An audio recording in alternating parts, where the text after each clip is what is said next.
Excellent. We are on air. Hello, everybody. Hi, Raul. Hello. Okay. We're gonna start this informal conversation with one of the groups that I had the pleasure to work with in my last part-time master. And so they worked on a great group assignment. And so we are very fortunate that they are gonna share what they did today. I'm gonna let them introduce themselves. So you're gonna see that they are great professionals first and great people. So you will realize everything that they know, everything that they've learned, and how they put everything together to make something that, in my opinion, is awesome. And I believe I told you that. I believe I wouldn't be able to create something like what you did, because it is too much. So you spend a lot of time, and I appreciate that time that you put into the group assignment. So with that said, I will let Javier introduce themselves, and then the rest of the team can go after him and introduce themselves, and we can kick this off. So Javier, all over to you. Okay. My name is Javier Nieves, originally from Madrid, Spain. I'm chemical engineer by education, both bachelor's and master's. Then I went to US, I went back. I've been working on the chemical manufacturing industry for 15 years. But a couple of years ago, I decided to complement all that more traditional kind of professional life with data analytics. And my intention is to apply data analytics as much as I can in the industry that I know, which is the chemical manufacturing industry. But also, I love finance and investment. So this is the other area where I really like and enjoy to apply data analytics. And you'll see in this project as well. Yeah, indeed. And actually, I'm smiling because what we're gonna see is very into this topic, right? Excellent. Thank you, Javier. Who's gonna next? I can go next. Hi, my name is Darine. I'm originally from Egypt, based in Netherlands. I have a background in computer science and been working in cybersecurity for almost 18 years plus. So been doing this master's actually to be able to apply the data analytics on the cyber as one day. So, and I think I enjoyed working on the part of this presentation on this assignment as well. Excellent, thank you, Darine. Next. Okay, I'll go next. My name is Mohammed Rizk. I'm Lebanese, living and working in Qatar. I'm head of HR on a group of companies. I've been in HR for more than 18 years now, and I'm doing the master's just to apply the data analytics on people in a field we call people analytics, and to prepare myself for the future, definitely. And as my colleague said, we enjoyed doing this assignment with the whole group and with you yourself, Professor. Thanks. Excellent. Thank you, Mohammed. Next, Amanda, for instance, I have yourself here in the list. Okay, hello everyone. I'm Amanda. I'm from Brazil, Italy, but mostly Brazil. I'm also an engineer, but industrial engineer. I have a bachelor's and a master's in industrial engineer. And then I worked a little with investment banking, but then I moved quickly to data, and I've been working with data in the tourism sector specifically for the last 5 years. I also got a master's in technologies applied to tourism. So yeah, so I love data, and this is the path I chose. Excellent. And last but not least, our friend Ian. So hi, my name is Ian Zakil. I'm from Mozambique, raised predominantly in Europe most of my life in a couple of different places. My background is a bit different. I'm from an entrepreneurial background for almost 10 years now. Based in Mozambique, currently working in investments. So we had a crowdfunding company and now heading more into investment management. And so I think doing this data analytics master's is mostly to apply it in various, I think, entrepreneurial avenues in the future and currently. So yeah, that's a bit of me.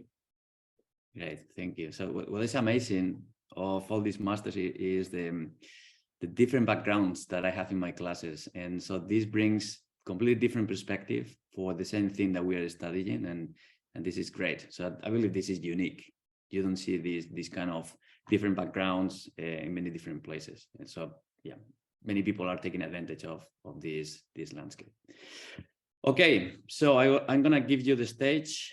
So Javier is gonna drive most of the, actually he's gonna share his screen just to avoid switching from one computer to another. So if we have to do so, for sure we can do it, but we're gonna take advantage of Javier's computer.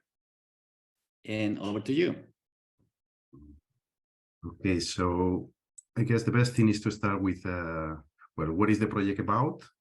Why we chose that before getting into some of the details. So here you have the original presentation that we prepared for the class. So this is the whole team, okay, that work on this project. So Connie as well, which is not here today, and basically what this is about investment, okay? And this is trying to utilize and democratize AI kind of tools for a trader, potential trader, at a very competitive cost using all these technologies. In order for what? In order to provide valuable information for trading, as well as technical signals as well for trading. So actionable items. Why? Because, for example, well, talking about crypto, it is very highly volatile, very unpredictable. So the more information we can provide to the trader, the better outcome it could be. In general, we chose a project regarding crypto. One of the main reasons is that there is a lot of data, open data available, both historical data and batch data. So that led us to the option to utilize many of the things that the techniques that we learned with Raul in the class. So that was one big advantage. And the second thing is investment. So some of us really love investment. So it was the perfect match, okay, I would say. And basically we structured this tool with two products, two kind of products, two solutions. One is for the medium term, in which we basically provide information for the forecast for the next 1 to 5 days, or for up to 40 crypto assets. Okay, that's one of the things. And then real-time trading station. So that is for the current trading in seconds, in fact. So it's near real time. In order to provide information for arbitrage, that's one thing. And also the second thing is technical analysis, some simple technical analysis that we could do. So these are two products aimed for, again, real time, so very short term, but also medium term. Okay. Excellent. So one point on the previous slide. So this solution is made up of two products. And so the architecture that is going to be underneath is going to cover batch processing kind of use cases. So that would be the crypto recommender, right? So where you're going to process a huge amount of data just to come up with some insights that you can use right away, or it could be used in some other products, such as the second one. So I don't know if this is the case, but yeah, this could be an option. So the second product is going to be more into the real-time processing, so the streaming processing capabilities of a big data platform, right? So you're covering these two different kind of use cases, which is actually what we've studied in the two courses. Yes. Excellent, great, thank you. Yes, even so here is more on the data sources. So exactly as you have mentioned, Raul. So one is crypto recommender. This is daily data. So this is just all the historical up to current data, okay, in order to predict the future. So for that we use Coinmetrics and Yahoo Finance. This is well, this is one that is based on batch batch processing itself, right? And as you were mentioning, the second one, the trading station, is streaming. So we are using direct data from exchanges, crypto exchanges, so Binance and Coinbase on one side, but also enriched with also another stream data source, which is in this case Twitter. Okay, in order to see, in this case, well, the basic level would be the frequency of appearance of some of the crypto assets in tweets, in order to detect, for example, if there is any news, any trends, we would detect almost immediately. So I think what we cover first is the crypto recommender. This would be to get the daily insights of crypto assets and also predict the next few days, 1 to 5 days. Okay. So I can cover this. If you want Darin to cover this as well, that's also fine. So I think you can start, and I will take it after the okay. Hadoop suggestion. Yes, Hadoop storage. Okay. So this is first. What you see here is the architecture in order to get the daily data of crypto. In order to then forecast it. So this is the data architecture. We have on the left the data sources, as we mentioned, is the coin metrics, is a REST API. So we are calling this API. The next one is we ingest the data through NiFi, and what we do is a couple of steps. So one is we call through the execute processor in NiFi, we call a script, a Python script. Within this Python script, what we do is, this is not complete, it's much longer than this, but what we call is a URL that you see here, in which we ask for the pricings of all the different cryptos, up to 40. And then we just compile all of that. We print as the output, and we put it in the process file, in the flow file. Then we give it a name, and then all that is stored in the storage layer, batch process in this case, which is Hadoop HDFS. One thing to mention is that we do this every 24 hours. So this execute process is every 24 hours. So every 24 hours, we'll get all the complete data up to date. So it's from 2015 up to date.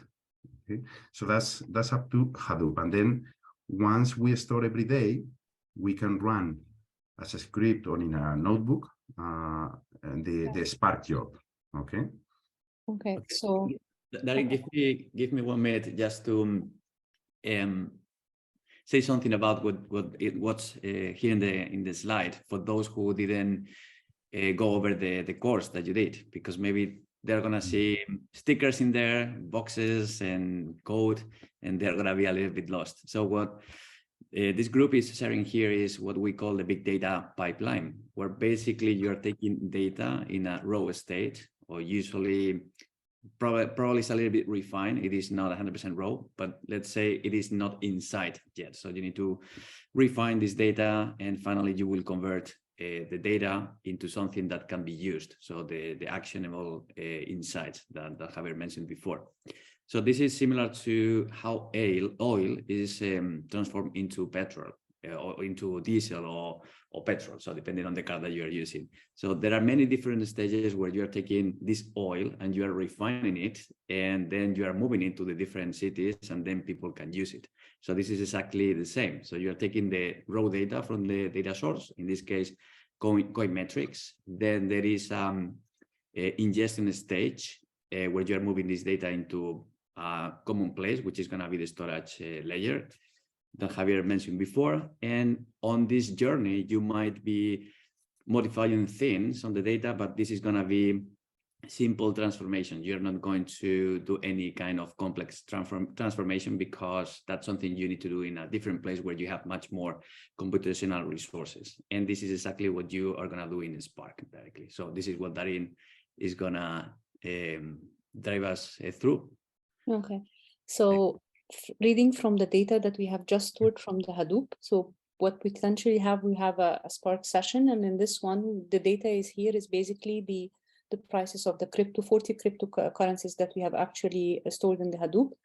In this part, we leveraged, we needed to do some work before we actually start using the data. It's basically some like building some data structures in order to organize the data that we have built. And then we leveraged the work that we have done in the time series course. So we wanted to predict the price of these cryptos for 5 days ahead. So in this one, we actually focused on using the user-defined functions. So this one and the auto-ARIMA modeling, this is a part of the time series prediction that we had learned in another course, would give us the predictions for the crypto prices that we have. And then once we got this, we started to calculate the ratio of the return ratio for these prices for the 40 cryptos. And then we stored the results in MariaDB. And then we were moving onwards to start visualizing the data and the predictions that we had using the superset afterwards, building dashboards in superset. Something that I love about what you're presenting is that you're reusing the knowledge from the different courses and you're putting everything into the same project. That's great. So one of the things that I get from you at the very beginning of the master is we're completely lost. There is a lot of info to digest, but as time goes by, you start connecting the dots, and so you have many different aha moments. And yeah, at the end of the day, you're gonna come up with something like what you're presenting here, something that is the result of applying all the knowledge, and that's great to me. Just to add, like the Spark, we found it a bit challenging when it comes to time series prediction. So at first we explored, like Javier, myself, we explored the Facebook profit, but we didn't get good predictions. So we started like going the basic thing, which is the auto-ARIMA using the Panda data frame. So it was challenging, but we tried to find a better workaround in order to do the predictions and then visualize it afterwards as well. Amazing. Excellent. Thank you. Javier, can we go next? Okay, let's go to...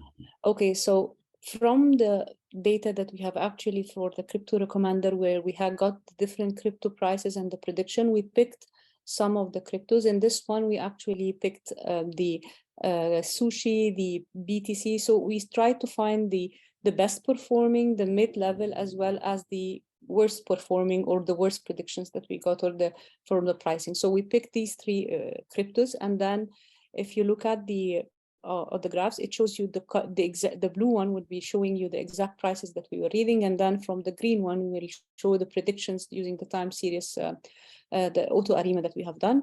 And then in the below graph, we actually look at the return ratio across the 40 cryptos, from the best performing up to the least performing in all of them as well.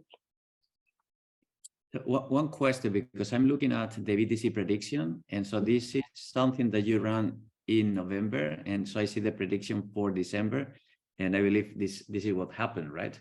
Yeah. This is like today, for example, we got fresher data, but this is like, and then when we run the fresh data, I found out that different cryptos would be better performing. So it was not showing, for example, these ones, but this is actually as of November as well that we were doing. Great. Yeah, one thing that we don't know is, doing obviously a back test on all these predictions. I mean, how, and obviously this is not investment advice at all. Yes. It's educational tool only to learn big data architectures. So there should be disclaimer, huh? Yeah, we will put a disclaimer in there just to avoid people investing money with this solution. But yeah, we haven't done that job, basically, on looking back, how were the predictions. But in this specific case, yes, it was the case. That was lower afterwards, yes. Yeah, so Ian said that he's an entrepreneur, so probably this could be another company to invest in, right? So this platform, and so you put some money and you take this to the next level. Yeah, I mean, when we were doing this, I was looking at, how do you apply this on a real case basis, and how effective would it be in comparison to other companies? So that's true. But like sushi and like, because I've just run it before the course today, and from the data, fresh data that we got, like sushi and ADA remains on the same level of like in the prediction part, for example. So it gives us a good indicator, at least where like the concept is something we actually do. But BTC, for example, was not showing the same thing as of today and so. Good, nice. So this would be one part of the solution, but then there is another one on the medium term, okay, and even long term, and is more informative. It's just looking at correlation with other traditional assets. As we know in the financial world, everything is interconnected now with gold, the stocks, interest rates, so everything is interconnected. So this is just providing some extra information on what is more correlated with in this case Bitcoin. We focus just on Bitcoin, not to expand too much. Okay, so I'll maybe cover just the NIFE part, and then Mohammed can cover the Spark part of it and visualization. So basically, this is also batch processing, in which in this case we get data from the REST API Yahoo Finance. What we do here is we have also a script that we call through the execute processor as well, in which we get the historical data of many different stock exchanges, indexes around the world, commodities, forex, and bonds as well. So all the 4 categories. We compile into one flow file. We give it a name, and then we store in Hadoop HDFS as well. Okay, and everything is updated every 24 hours as well. And then from Hadoop, that is read into and processed into Spark. Okay, so Mohammed, if you would like, you can cover from here. Okay, and in this part, we did similar with the crypto, similar move from the storage area to the processing. After we store the information in Hadoop, we retrieve them in Spark into 30 or more data frames, then join them. Because then in the Hadoop, there were JSON format, then we convert them to data frames. We use the Spark ML machine learning to study the correlation between each and every pair of the assets together. And then we converted or created the vertices and edges to create the graph visualization in Spark. And after that, we stored them in MariaDB for visualization in Superset. So MariaDB and Superset was our serving layer as well. So similar to what Darine have mentioned before. The purpose of this part is to give some information to the trader, whether to invest in let's say in Bitcoin, if he has invested in something else, in other assets, to know if there is a high correlation, so to diversify its investment, not to focus on one single asset. That's it. Cool. This is the visualization. This is we see the correlation between each assets. You can see there's a high correlation in this area on the left side, and there's for different assets they have a low correlation. So, for example, someone can focus on, I don't know, maybe on some less silver, investing in silver because it doesn't have correlation with many others, if he is investing in Bitcoin. So this gives an overview of how can a trader diversify his investment and not to just focus on something that would be correlated to others. So if he has low performance at certain asset, definitely will have another low performance on the other assets.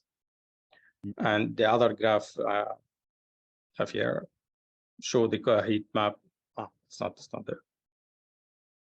No, yeah, just one thing on this slide, because this is what I've heard multiple times. People saying that Bitcoin is somehow related to SP 500, and this is what you're showing here, right? So it's you have the facts, or you have or you came to this conclusion based on the data that you collected. Correct. So Bitcoin here, as you see, it's higher correlated than Nasdaq 100, highly correlated with SP, as you said, 500, but is not, for example, correlated with the this part, the US 5-year yield, US 30 years, US yields in general. Yeah.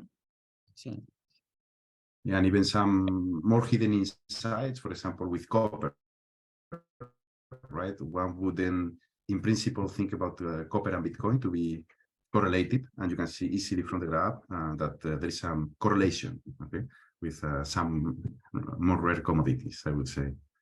Yeah. So don't invest in Bitcoin and copper at the same time. Okay. All right.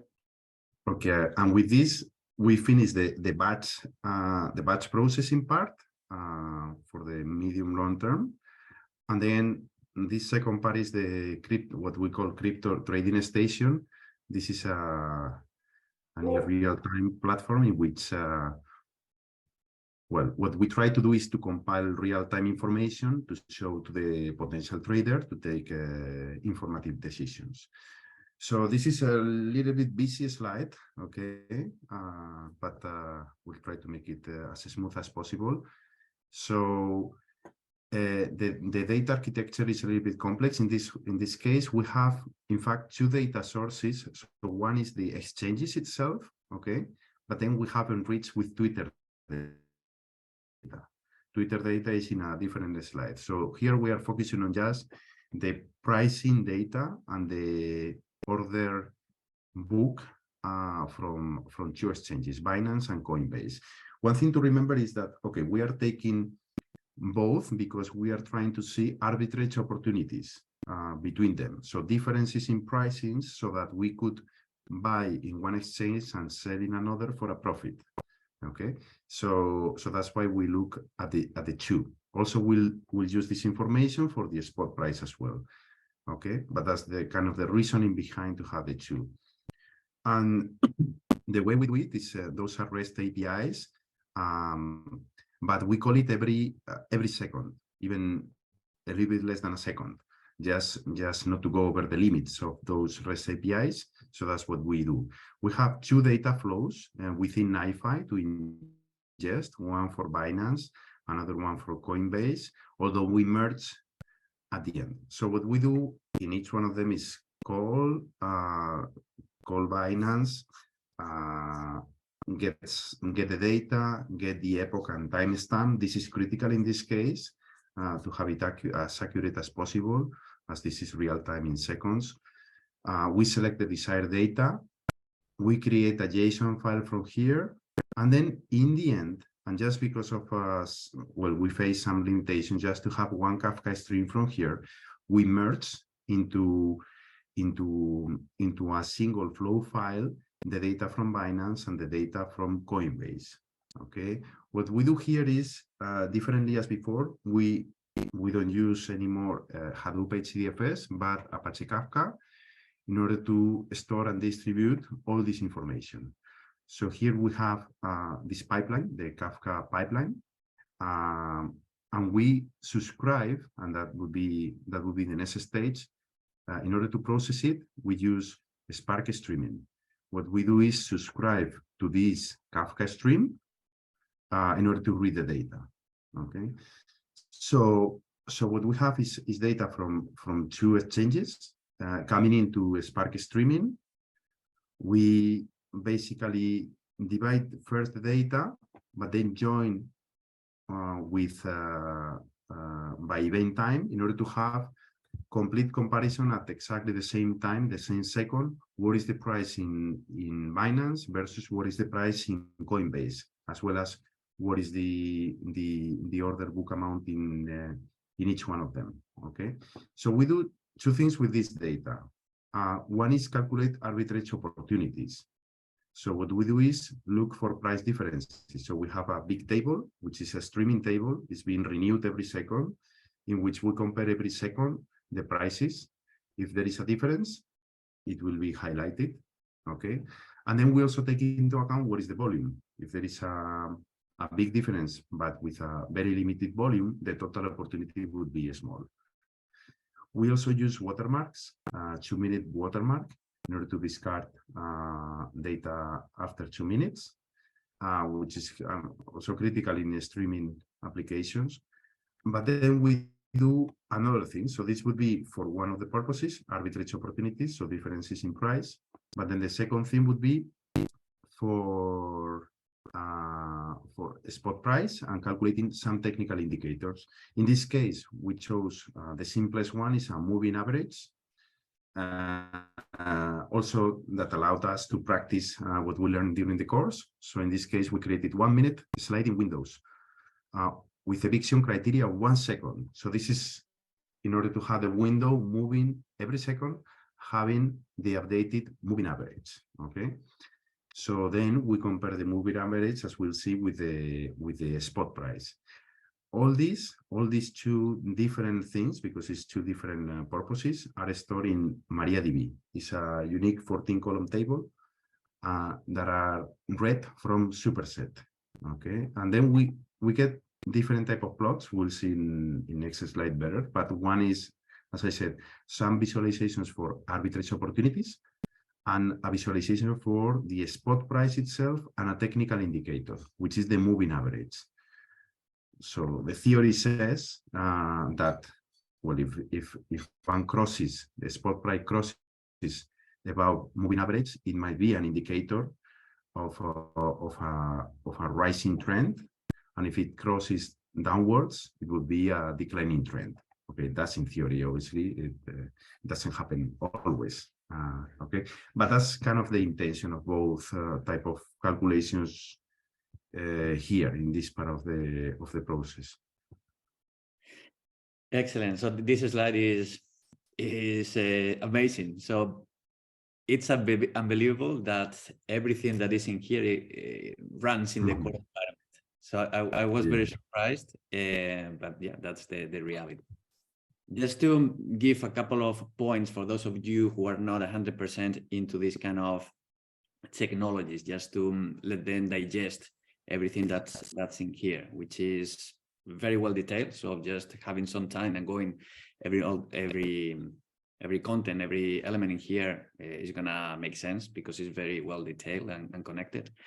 But if you're not very into these kind of technologies, you might get lost very quickly. But in a nutshell, so in this case, we are dealing with data that is small and produced very quickly. So if you think of asset prices, they are changing all the time, going up, going down, and these kind of things. But the amount of data contained in the price and some additional info related to the price is very small compared to batch data.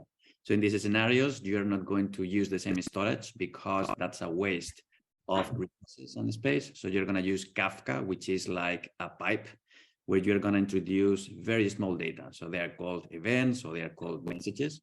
Then in a pipe, you can put events or messages into it, and you can extract them. And this is what NiFi does in this picture. So NiFi is publishing, producing, or introducing messages into Kafka, and the Spark Streaming is consuming, is taking these events out and doing all the processing. And the way you're going to process this small data is going to be different to the way you process huge blocks of data, which is the batch processing that we mentioned before. So you used everything that we covered in class, slide windows, join. So I didn't try the string join. And so I remember we had some emails or some conversation around if this is doable or not, because I never tried before. And so you proved that that's something that can be executed in the course environment. And that's very, very powerful, because basically you are taking data from many different places in real time, and you are combining this data, which is gonna disclose some insights that you don't have on one of the data sources itself. So when you start combining different data sources, so the insights are gonna be much better, and you are gonna make more thoughtful decisions. Excellent. So very excited about everything that you will hear. So are you releasing the code of all these artifacts in GitHub? Or is that available in GitHub? Or not yet? Or you are not going to? Not yet. Not yet. Not yet. Not yet. We are waiting for Ian to decide if disclosing to a company or not. That makes sense. That makes sense. So if you can make some profit out of it, so definitely you're not going to release the code. Yeah. No, no, but it was just kidding. So not yet, but yes, once we have some time, we can definitely put it out there. Yes. You do it, let me know, because I would like to, even though I have the code, obviously, but I don't want to do anything on top of the code and release it without your permission. So you do it, let me know, because Okay. there are things that can be done with this project. Okay, excellent. Okay, so this is just to enrich this data. It was already rich, right? But we thought of looking at some different source, okay, which is Twitter. Okay, so and we thought of many different ideas: sentiment analysis from news, Google Trends. I mean, in the end, this one worked out well. It was instantaneous data that matched the kind of the frequency of timing of the other data, which is the crypto exchange data, which is every second, and also provide some valuable insights.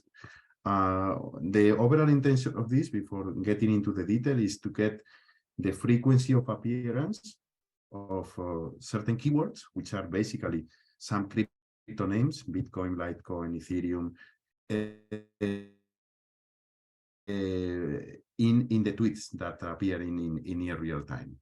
So what we did for this, this is the data flow. On the left, you have the source, which is the Twitter API version 2, in this case, a streaming client. And then what we do is use again NiFi, in this case as well for streaming data. In a second step, we publish into Kafka. And in a third step, we process through Spark streaming and visualize into Superset through MariaDB storage previously. So the thing that we do here is that first what we do is again use execute process. This in general was very valuable for us because in the end it was extremely flexible. So this way we could execute a script, which is a user-defined script, let's put it that way, in which in this case we use certain Twitter API, which is not the default that comes with NiFi. So we could tweak it to what we wanted, maybe sampling, maybe filtering, maybe looking for certain words. So that was very helpful.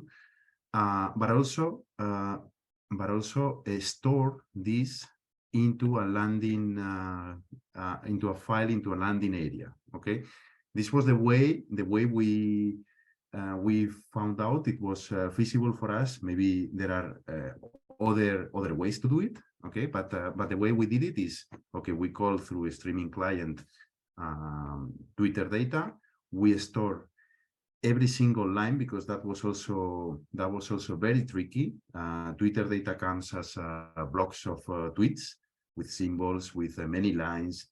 So this small piece of code is critical in the end, because it splits into one line per tweet.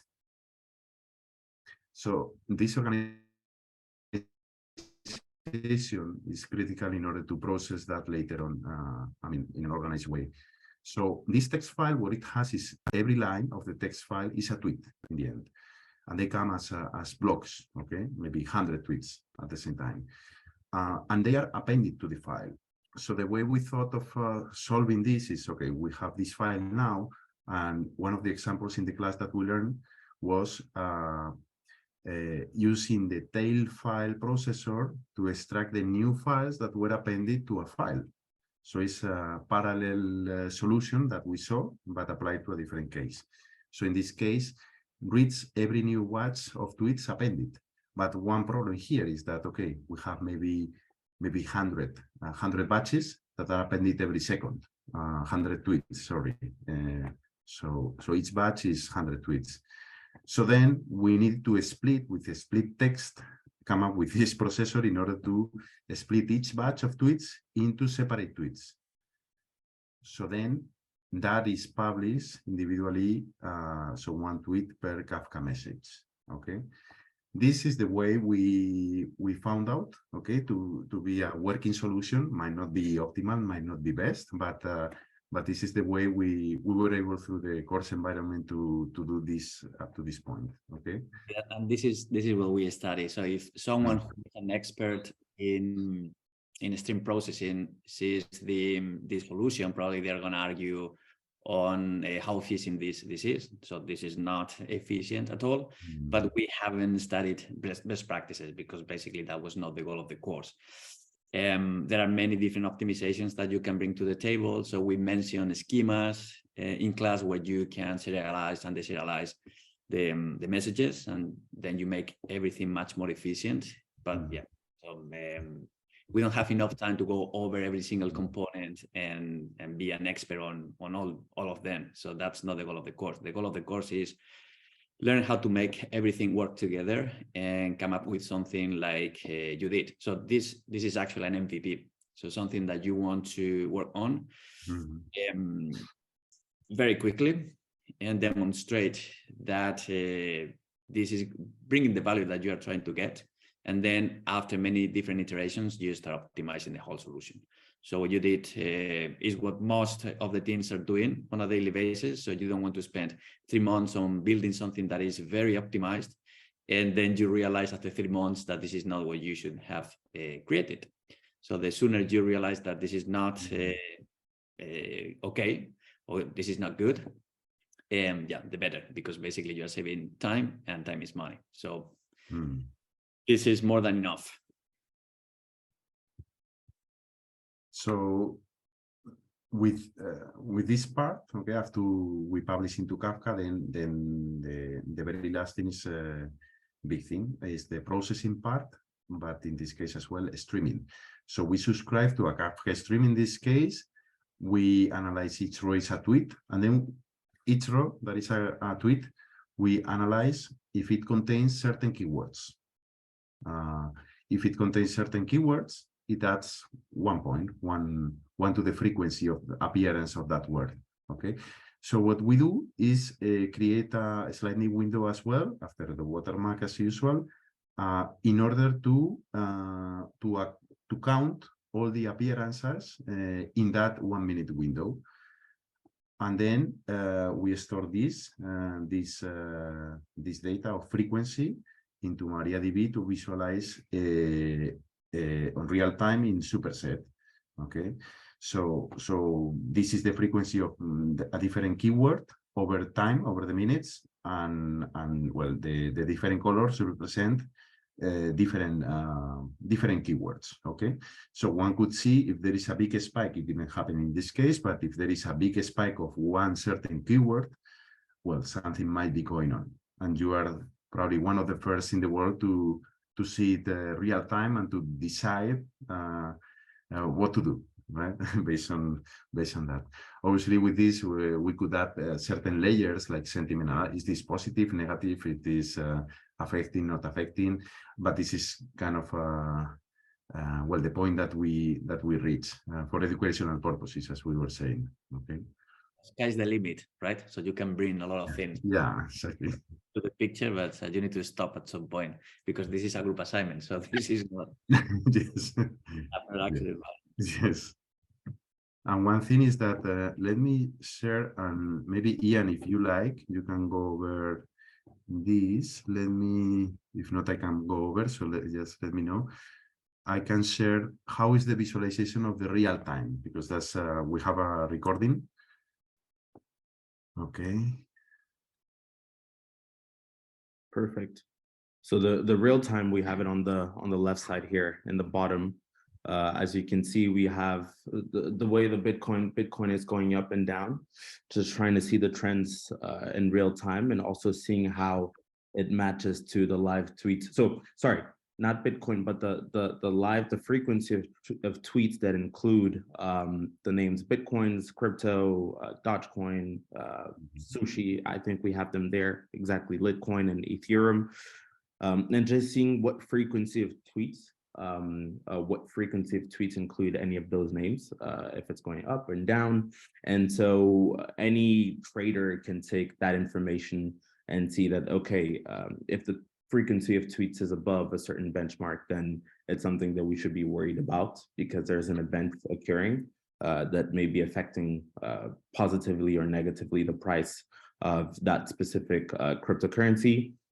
So it's something that we've taken here. I think one thing that we would do to improve it is just establish a benchmark, because a lot of the tweets that we saw were not necessarily informative or not necessarily impactful towards the actual volatility and price of the assets. But I think there's a certain threshold where we can assume that, okay, that many, that level of frequency can actually impact the price. And then, as Javier mentioned, we also have the graph for the spot price, and also on the right side, just the two different exchanges, and seeing where arbitrary solutions are actually possible and flexible. And all of this is also in real time. So it's a MVP, as Raul said, but I think it's quite interesting seeing it in a different mode.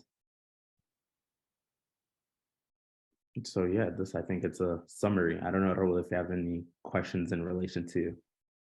No questions. So this is amazing, and very surprised that this works on the course environment. So it's actually a lot of things are going on in this video, and no, it makes a lot of sense. And so I've been into this kind of thing. So this space, I'm not an expert at all, but I'm curious about how everything in this crypto world happens, how the different exchanges try to manipulate the market. And so these huge movements of assets from one exchange to the other, and how the volumes are changing. And this arbitrage thing that you're considering here is one of the most relevant elements to identify if there is going to be a change in the trend. And so being able to visualize this in near real time is great. So probably something that it would be nice to have here is an alerting element, which is going to tell you when something is going to happen or might happen, because you're not going to be in front of these graphs all the time. No, that's something that is not going to happen, because you have a life, you need to enjoy life. So you're not going to be in front of the computer all the time.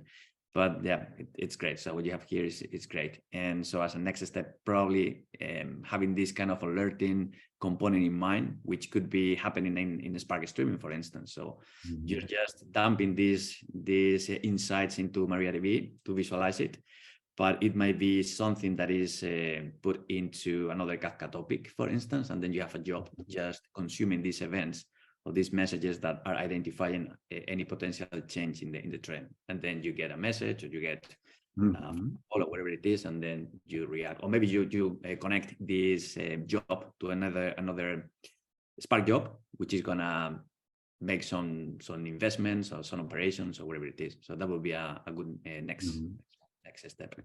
Yeah. That would be the evolution into a bot already. Yeah, I was about to mention that the bot could be, for hedge funds specifically, you could put some of the trades in bots and just automatically buy and sell as it goes. Yeah, you know that I have a bot, right? So we can talk about it afterwards.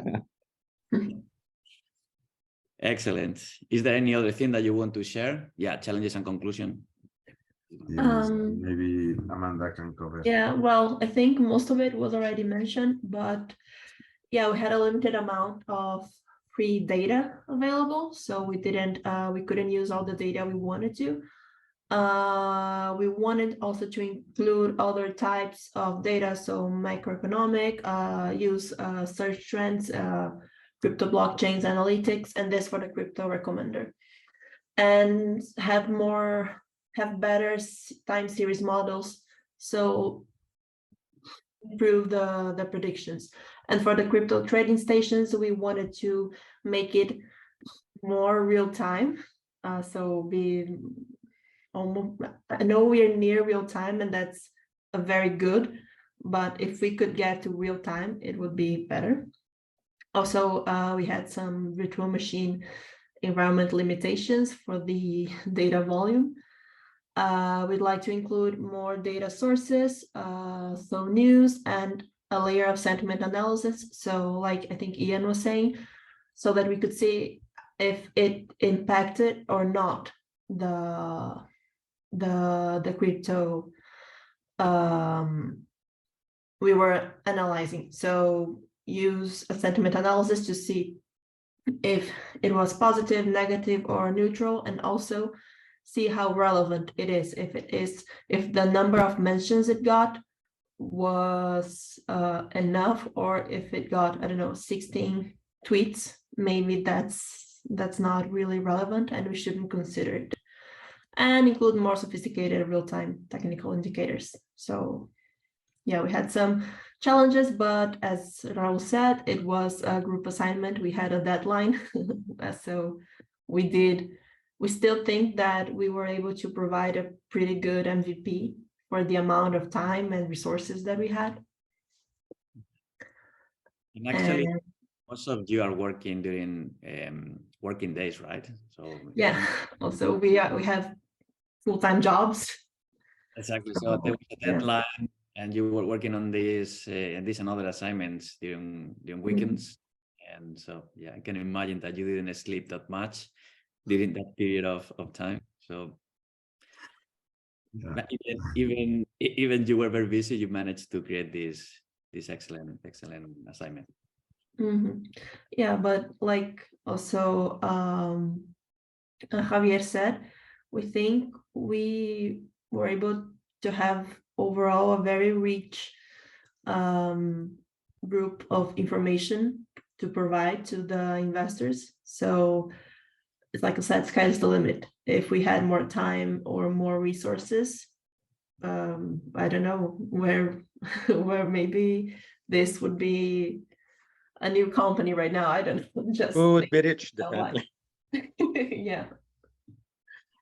Well, and even though you don't take this to the next level, all the learnings that you got working on this are going to pay off, because you will reuse, if not everything, most of what you did here in a similar project, even though it's a different kind of area. So the challenges are going to be similar in terms of data processing and data enrichment and this kind of thing. So the architecture is going to be similar, the process is going to be similar, so you can reduce a lot of things out of it.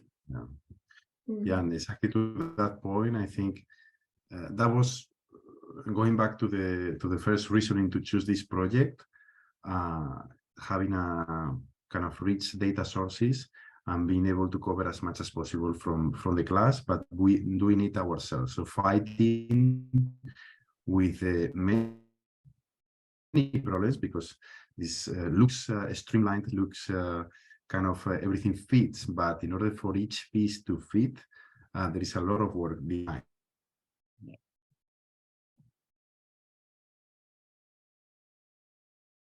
It is me, or is no, Javier froze. Javier froze, yeah, by the end.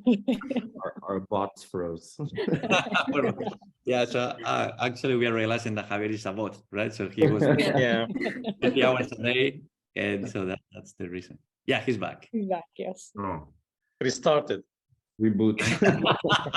can you hear me? Oh, my battery.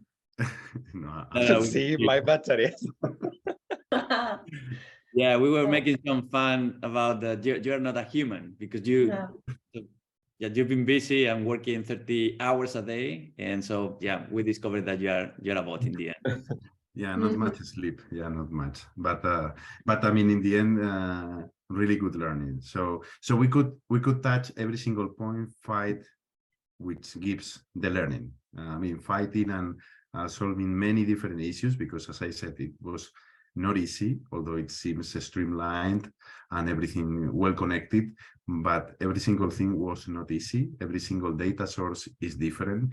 It has its own format, its own way of ingesting, and a unique solution needs to be fitted for that. Also with the virtual machine and environment, it worked very well, I mean, extremely well. Obviously, it had some limitations in terms of the volume, so we needed to restrict things and all that, but it worked very nicely for an end-to-end solution as as an MVP. So, but in the end, that was the main objective, to practice as much as possible all the different items from class. Yeah.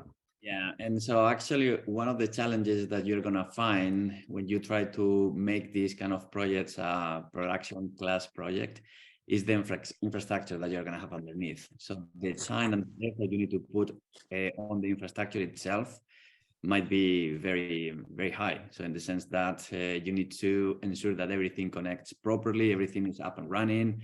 If there is an issue in one of the components, you need to identify it, because if not, the whole solution is gonna stop.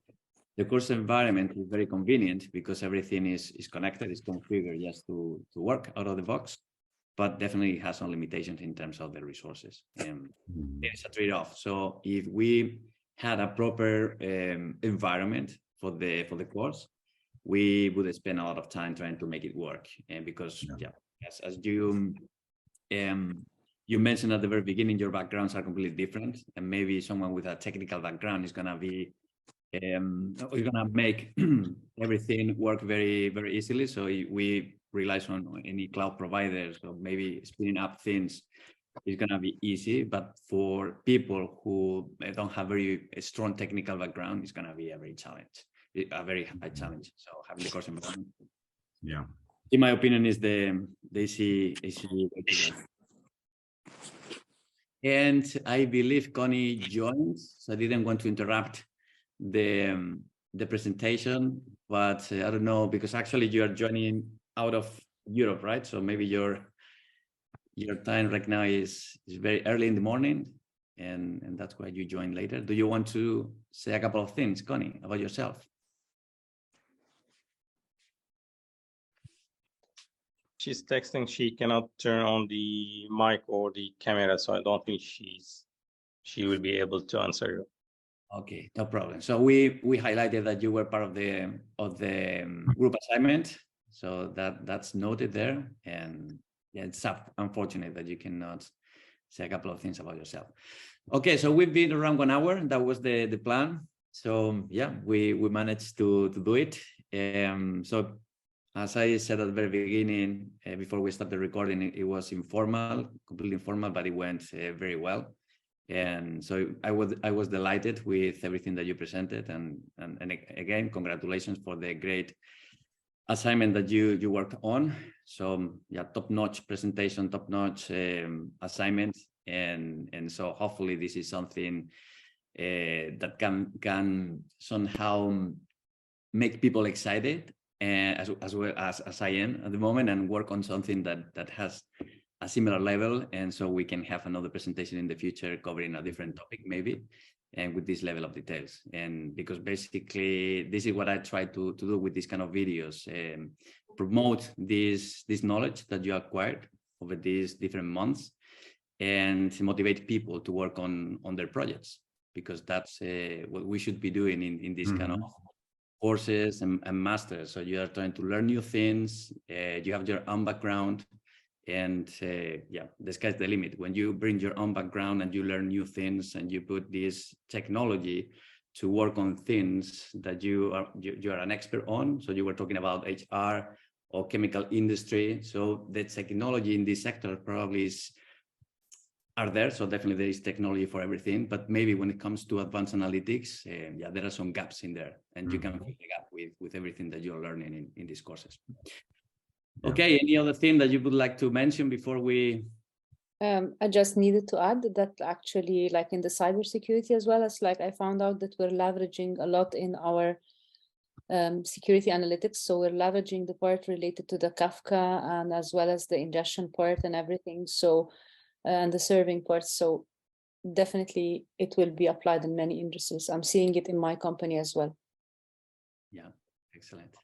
And what about yourself, Javier? Do you believe what you've learned here could be applied to the chemical industry, something that is not addressed at the moment, but could be addressed with what you've learned?